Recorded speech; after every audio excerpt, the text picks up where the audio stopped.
All right, good morning, everyone. How's everyone doing today? Yeah, long night? Yeah. Okay, I know Bill already asked this, but we didn't quite see. So who here, show of hands, considers yourselves total noobs, like total new to Bitcoin? Can you raise your hands? Okay, a few. What about, who here has never used a hardware wallet? Something like this. A few more? Okay, great. Well, so I think maybe we have a little bit of a higher level of understanding here. So we'll try and keep it accessible, but still maybe dig into some deeper topics. So I think just to start off here, we'll do a quick round of introduction so you know a little bit more about us, and then we'll get into the topic. So Arata, can you start? Hello, everybody. My name is Arata. I come from Tokyo Bitcoin base. If you ever go to Japan and want to go to a very friendly hub where you're gonna be welcome, if you have some stories that you want to share with the local community, just give us a follow, let us know. We really want to have more international Bitcoiners participating to revive Japan's interest in Bitcoin. And also from my personal projects, I work with education and personal development, so I will try to give a little bit of a spin in our conversation today on why you should be holding your own Bitcoin from a more of a psychological perspective, like the decision-making process that will help you make better and more informed decisions. Perfect. Philipp? Good morning. I'm Philipp. I'm a techie at heart, and I've been working in this space for quite a while, mostly or exclusively on non-custodial financial services. So I would never build anything where you have to give up custody over your keys, over your coins. And right now we are building non-custodial lending, meaning you can borrow against your Bitcoin, but you are in control over your keys. So you don't give up your Bitcoin to someone else.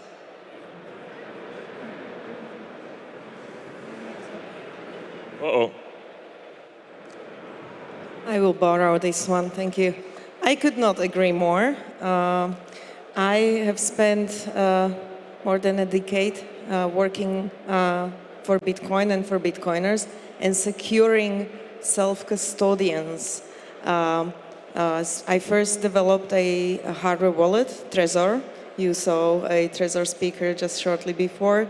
Then I try to make running Bitcoin and Lightning nodes easy for people like myself. I'm not a technologically skilled person. I'm a business person. But I love this technology, so I created Casa Node, the first plug-and-play node for people like myself.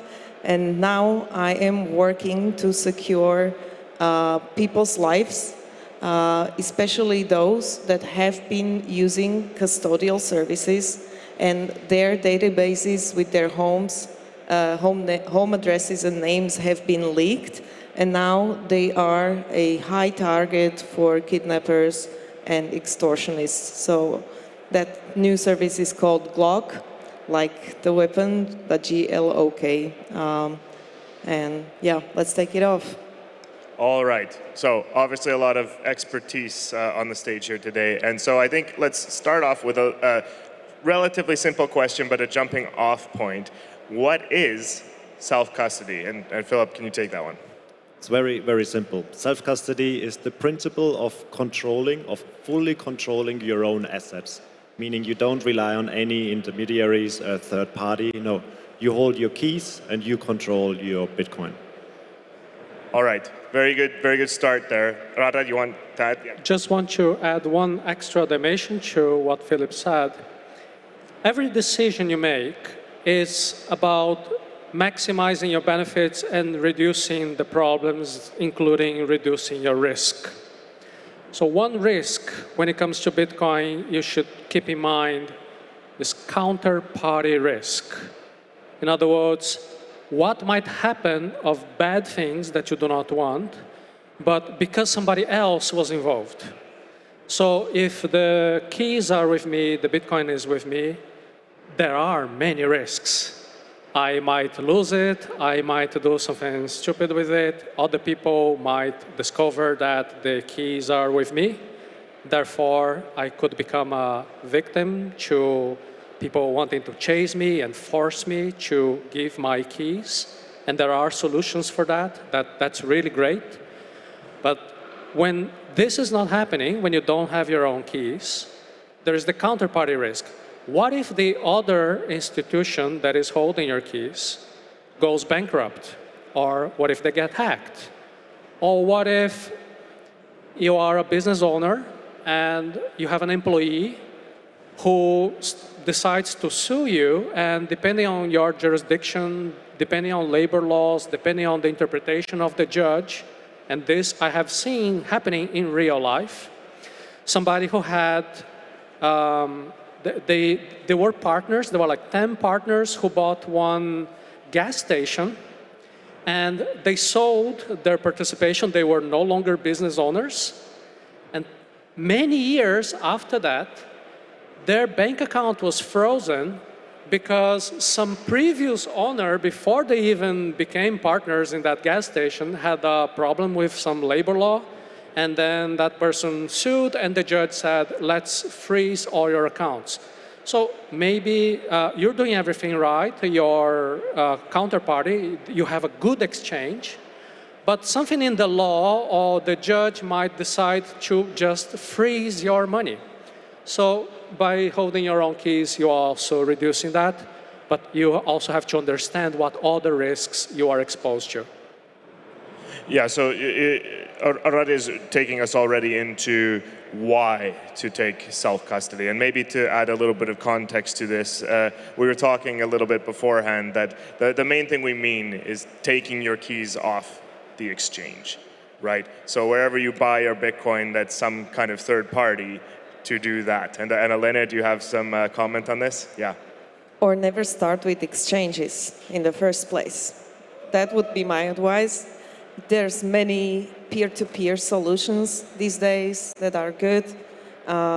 There's BISC, HODL, RoboSats are good. That's coming. Vexel. Vexel is great. It's not even an exchange or wallet.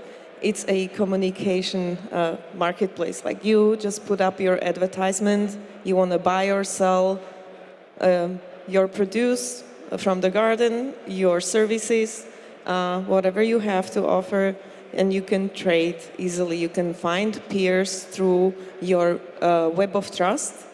It's fully encrypted, and you can start building a community around you of people that trade directly in Bitcoin, earn Bitcoin from you, and vice versa. What you can do is you set up a little meetup with your friends. You tell them why Bitcoin is awesome. You have everyone install Vexel app and just start trading. And instantly, the network grows because it takes the first and second degree of the network. So friends of your friends, you will see their advertisement. And you know, oh, there's an interesting anonymous posting about free-range eggs. I want to buy free-range eggs for Bitcoin. Who's the guy in between us? Oh, I know these guys. Good, I can trust that person. Oh, you meet up. All of a sudden, your network expands. And so I think this is the way how Bitcoin was designed in the first place. You can do the same, of course, with cash trades and yeah. So that's the start. If you already committed the little crime of going on exchange, there are remedies for that as well. Thanks. I just want to go back to your question about why self-custody. I'm a bit of hardcore with this opinion, but the core idea of Bitcoin is that it's censorship resistant. And it can only be truly censorship resistant if you give not up control over your keys, which means you have to be the sole owner of your keys. Even if you have a multi-sig, let's say you have a third-party provider, BitGo or whatever, who co-signs your transactions, you still beg this person to sign your transaction, and you're not fully censorship resistant. At some point, they might just turn around and say, no, sorry, not today, give me some money. So self-custody really means you alone are in power of the keys. Okay, So maybe just to flesh this idea out a little bit, I'm going to take a devil's advocate position here. So what about the scenario where it's difficult to take that responsibility yourself? And maybe it's actually better to at least have bought some Bitcoin. You keep it on an exchange or with some third party, but theoretically, you've got some Bitcoin instead of your euros, your crowns, your dollars, whatever. Is there anything to that, or would you still say that the self-custody is the way to go here? Arata? That's an amazing question. I think it really impacts everything that we're discussing here. What I really believe is that your decisions have to be informed, conscious decisions. The worst thing that can happen is a certain type of an outcome, and then you regret. And you say, oh, I wish I had known better. I wish I had acted in a different way. Because sometimes you make a decision, and there is a bad outcome, but then you look, if you're intellectually honest, you say, you know, I knew that was a possibility, and it was a conscious decision. I decided to go that way, didn't work the way I wanted, but I have peace of mind. The worst thing is that you don't really understand what you're doing. So a certain level of education, what are the implications, how many hours do I have to put? There is this very good quote I like, people mention about Aristotle back in the day. Many people are by nature slaves. And by that, one interpretation is that, do you really value freedom?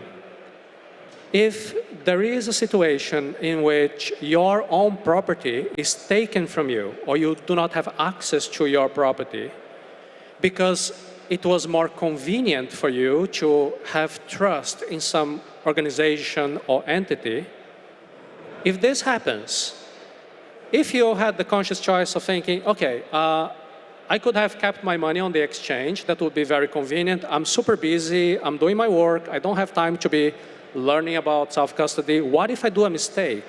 What if when I'm transferring the Bitcoin from the exchange to my own self-custody, my personal security is not good, and I'm trying to be more safe, but that's the moment that when the coins arrive to me, they will disappear. So since I am not good with technology, I don't know what I'm doing, I think it's better to keep my money in the hands of a third party. And that could be true.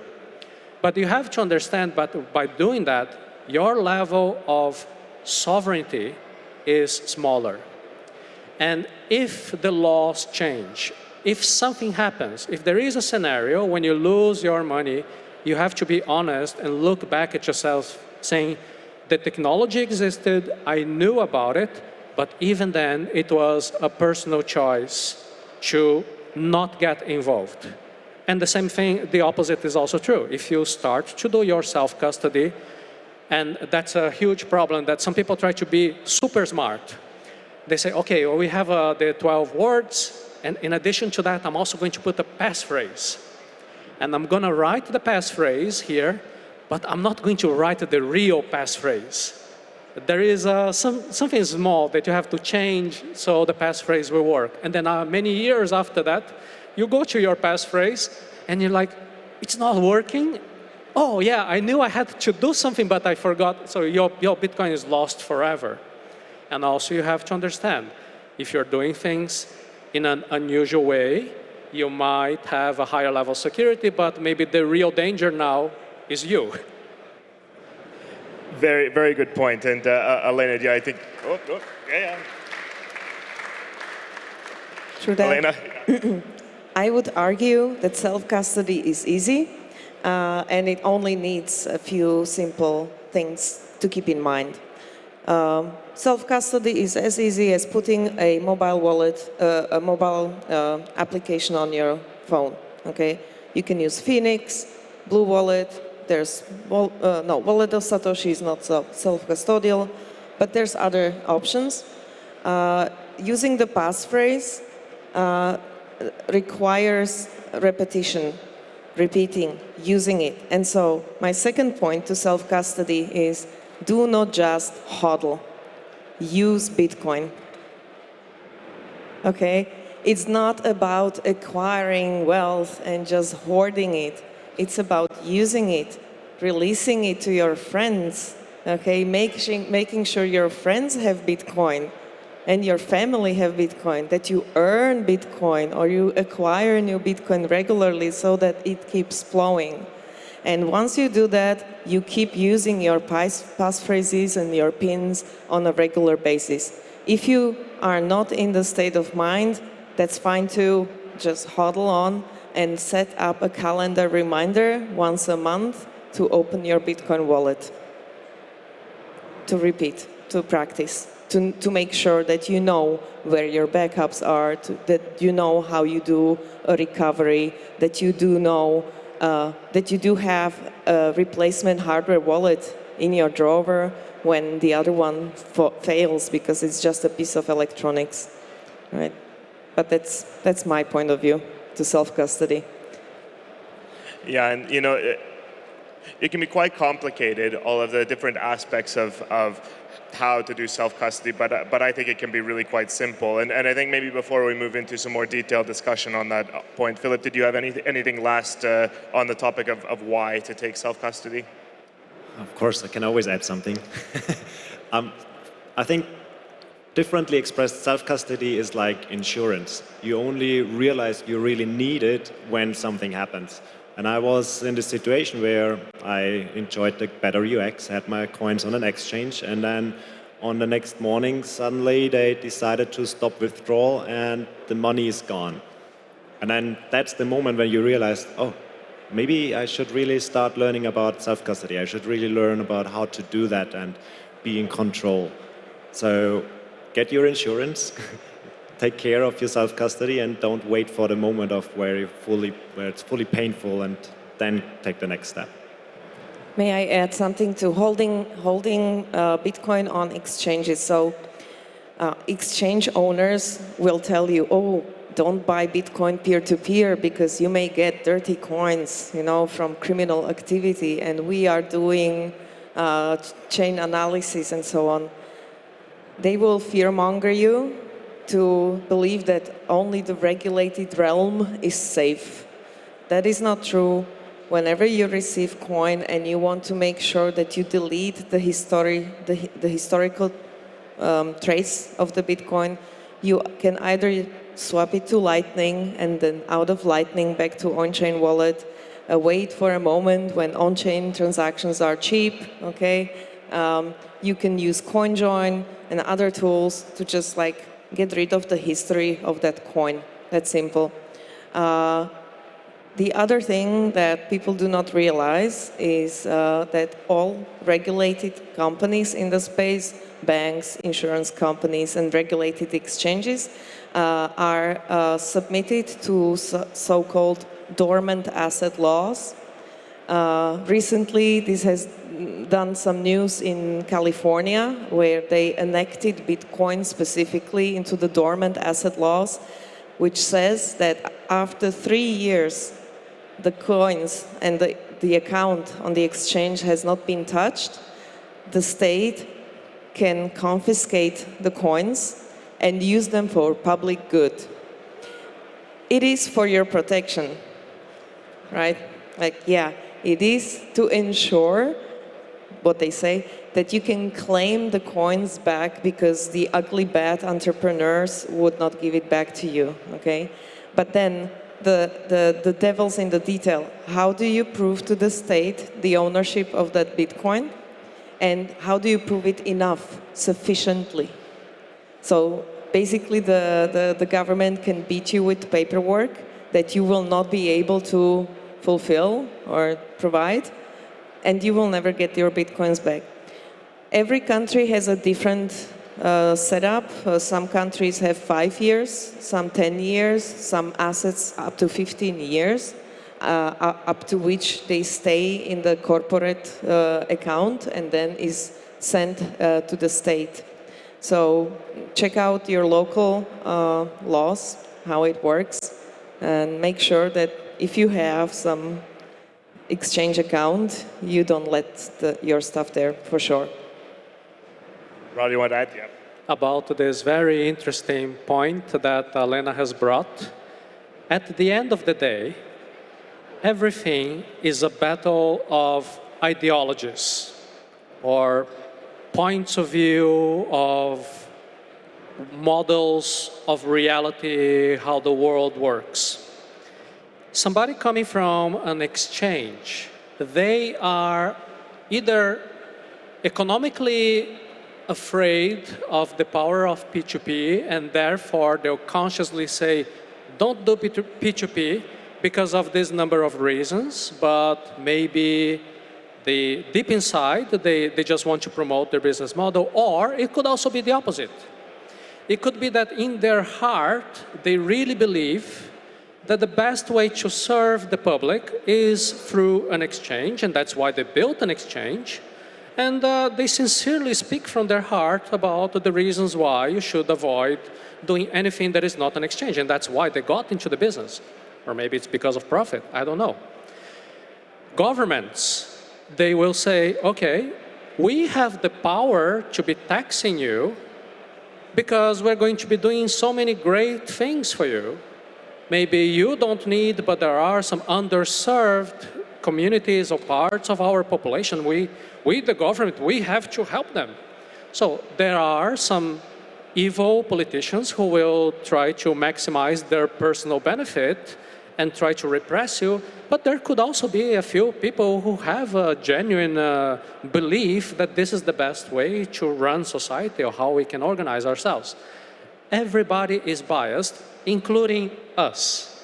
In our biased point of view, freedom is very important. Property rights are very important.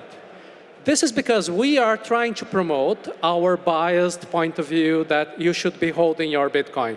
And it's going to be up to you to determine whether what we are talking about, do you want to be the weird type of person who goes and gets this blanket to create a Faraday protection so nobody can spy on you, and then you get your sunglasses and you type a password in a super protective way, and it's very complicated. So that would be a very extreme way to do your self-custody. Maybe you can be a bit more relaxed. I have seen people using Bitcoin. They even type their password in front of everybody. They don't, and it kind of works for them. There are people who, when you say, okay, I'll send you some Bitcoin, they open their wallet from Binance. So to receive Bitcoin, they just show you the QR code to do a deposit to their Binance account. And there are people who are not involved at all in Bitcoin. In their opinion, they're doing perfectly fine, holding euros, holding Ethereum, or anything else. So it's really going to be up to you to make an informed decision. What is best for you? But from our point of view, be a free person. Have your own property in your hands so nobody else can tell you what to do with the money that is fruit of your labor, of your time. So that's the idea.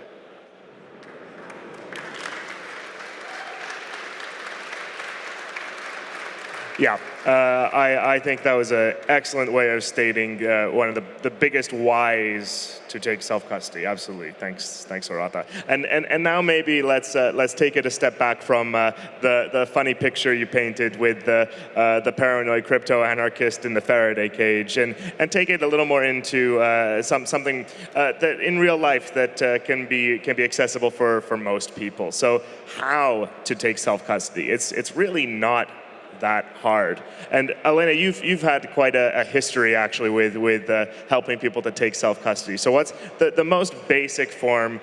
Let's break this down a little bit. You have on-chain Bitcoin. This is Bitcoin that is actually on the blockchain, and you want it to be yours. You want to take that into self-custody. What is the best way to do that? I will go back in the history a little bit, if you allow me. In the early days of Bitcoin, people would use desktop wallets, mostly. There were no mobile apps. And the private keys to the Bitcoin was stored on a little file on the hard drive of the computer. And so for hackers and viruses, it was extremely simple to infect the computer, go and steal the wallet.dat file, and poof, the money's gone.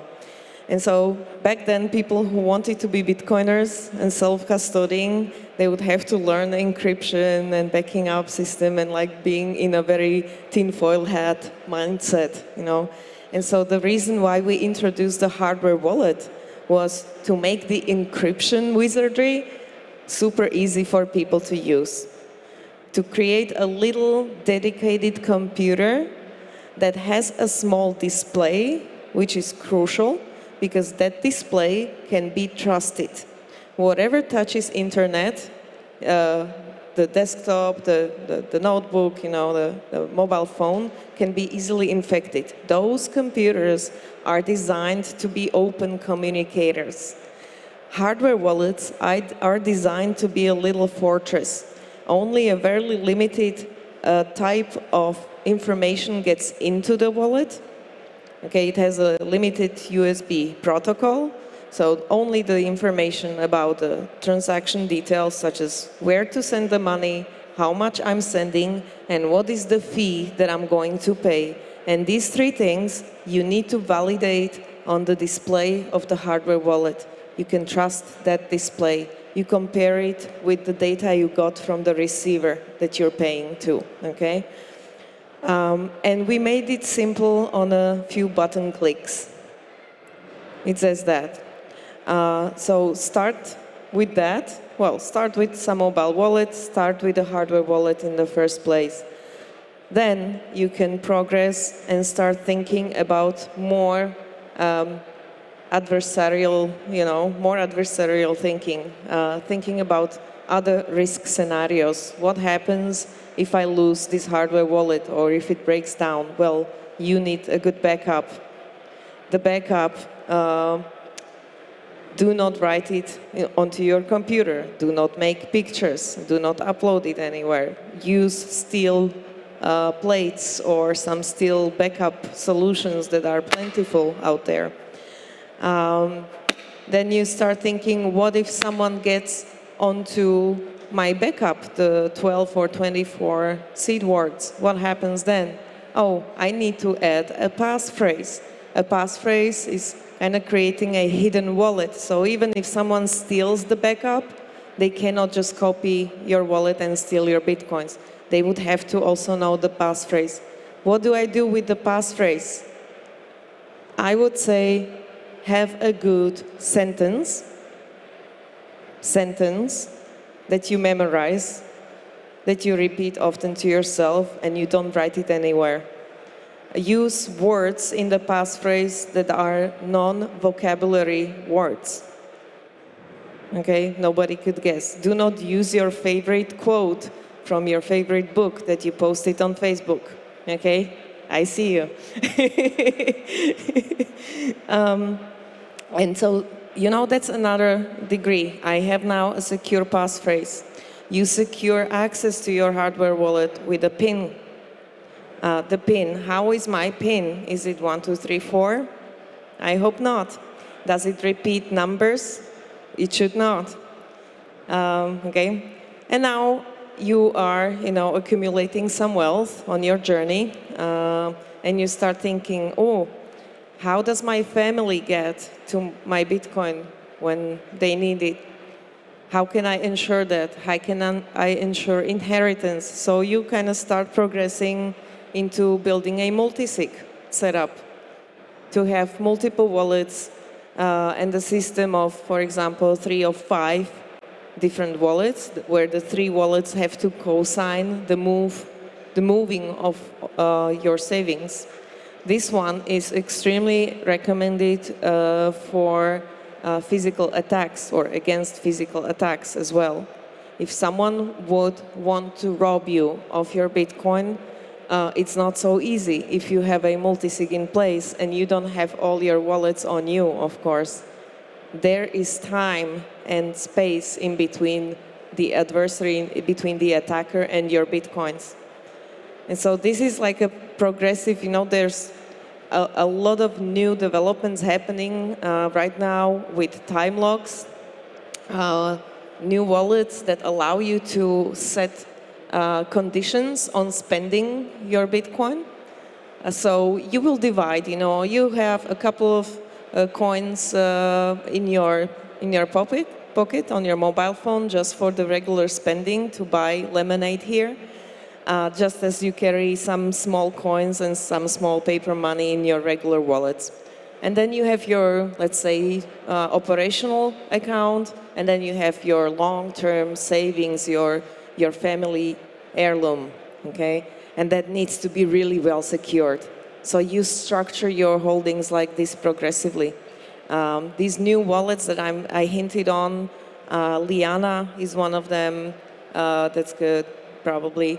I don't know if I can recommend, but I will mention Rewind Bitcoin, which is fairly new. It's not open source yet, so nobody was able to look at the source code and verify. But these kind of wallets will help you set delays on withdrawals.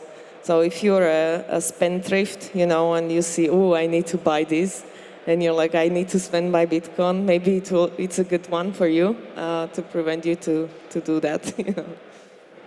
Wow, that was pretty comprehensive. Philipp, you want to? Yeah.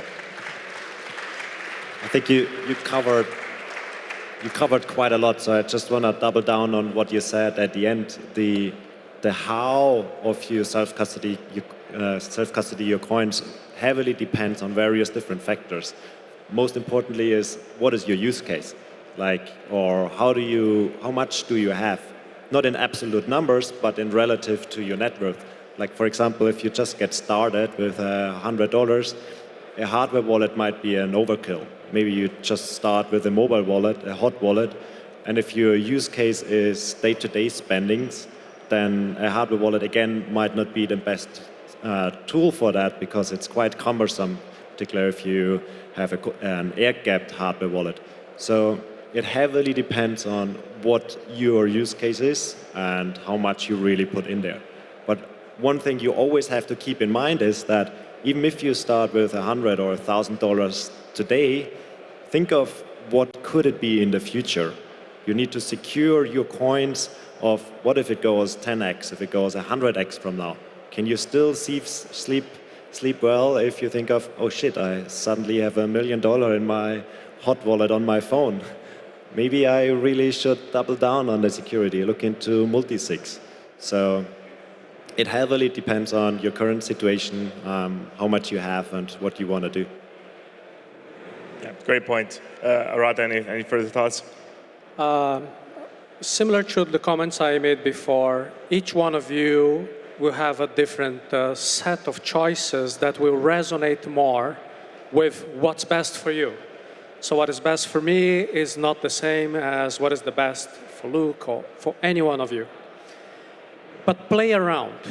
And as you play around, you will notice a few setups that you are not going to feel comfortable. There is going to be your gut feeling telling you, I don't think it's a smart decision to keep a significant amount of money in this type of a setup. Just to give you one example, one of the many possible setups you can have for your holding your own keys is to get an old laptop, and then you put Tails, which is an operational system used by journalists who are being targeted by governments. It deletes all the information. It's impossible to retrieve what you have been doing.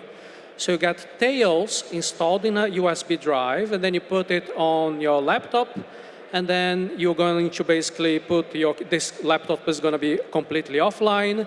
You're going to be generating your keys there, and basically that's going to be your setup. It's going to, instead of having a hardware wallet, you just create something very complicated.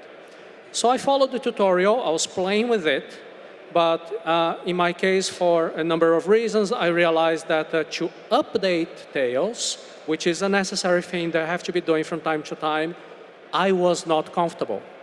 So this is a setup that a few people use. It works great for them.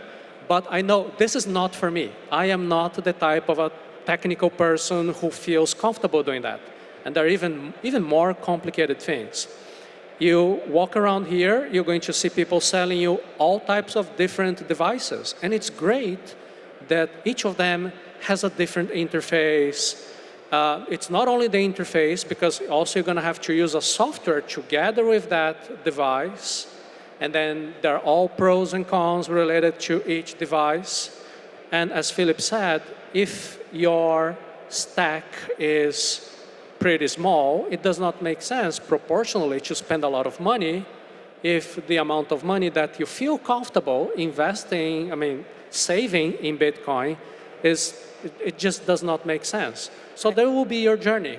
Play around, find what works well for you, and don't just blindly follow, there is this famous person who said that this is the best way.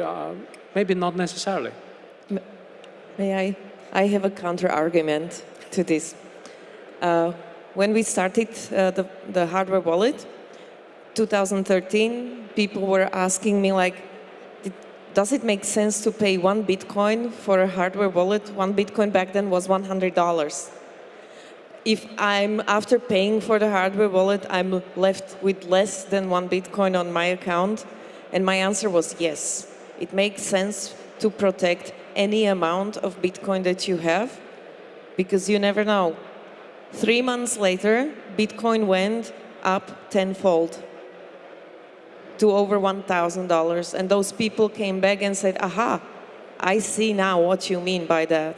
So if you say, if you only have a little amount of Bitcoin, that's valuable Satoshis for you, okay? You know where the price is now. I know it's just dollar depreciating. We all know that. But hold on to your sats. That's my advice. Hold on to your sats, absolutely. We don't have a lot of time left. So Philipp, did you have any other last thoughts here? What would be one practical tip to leave our audience with on this topic? Perfect. That's exactly what I wanted to add, what you started with. Play around. Maybe not many people know that, but there is a Bitcoin testnet out there. So you don't have to play around with your family's life savings and try a new hardware wallet or a new setup. You can, on most wallets, you can configure the network, get some test coins, play around with it, reset it, set it up again, and just familiarize yourself with the setup before you really jump into the cold water and throw on there a few $100 million. Yeah, and I think, just to echo a little bit of what we've all been saying here, the setup that's best is the one that works for you. And so make sure it works for you. Make sure you can recover the wallet. Make sure you have the backups. Make sure you know what's happening.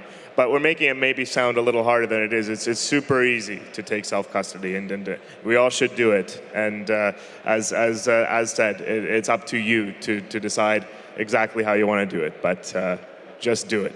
Just take self-custody of your keys. Any last words, Alena? My friends, among my friends, we like to say that there is Bitcoin and there is bank coin. Don't use the bank coin. They will try to shovel it down your throat. They will try to do CBDCs and whatnot. Don't trust that. Bitcoin is the thing.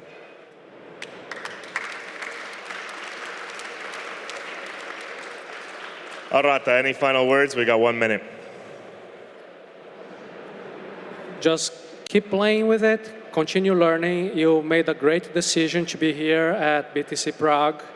It's not only the talks, but what you get from people. The people who you meet, they can really give you some inspiration that can really, literally, it can change your life. And it can come from anybody. Many years ago, and I have this dark past, I got one of the people who inspired me was a shitcoiner. Because back in the day, I did not understand anything about Bitcoin, and I had heard from a business forum, there were people who I trusted, they said, oh, there's this guy who's really good about crypto thing, you should listen to him. So I paid a subscription to be part of the group of this guy. He was a trader. And I would look up to him because, okay, here is somebody who is well-known, and he's apparently very smart, and he's a nice guy. He wants the best for us. So from him I learned, and that was during the 2015, 17, like people doing altcoin trading. But this guy, even though he was a shitcoiner, he said very clearly, you will do the trading to accumulate more Bitcoin. Ultimately, this should be your main goal. So that was pretty reasonable, and it was useful. Another thing that he said, do not do leverage. Never touch leverage. It's going to destroy you. So I don't even know, I don't know what this is, but okay, I'm not going to be doing leverage. That was another thing that helped me. And another thing that he said, keep your keys. Withdraw from the exchange every time you can to make your future savings. And I also did not understand why, but somehow that person inspired me, and I did it. And only many years later, I understand now the reason why he was saying those things. So depending on your learning curve point at this moment, you will listen to people saying things you might not fully understand, but try to incorporate it, try to experience, and keep learning, because eventually things will click for you and they will make a lot of sense, and then you can make even better, more informed decisions. We're out of time. Keep learning. Take self-custody of your Bitcoin. That's it. Thanks, everyone. Secure your BTC Prague 2026 ticket at the lowest possible price now.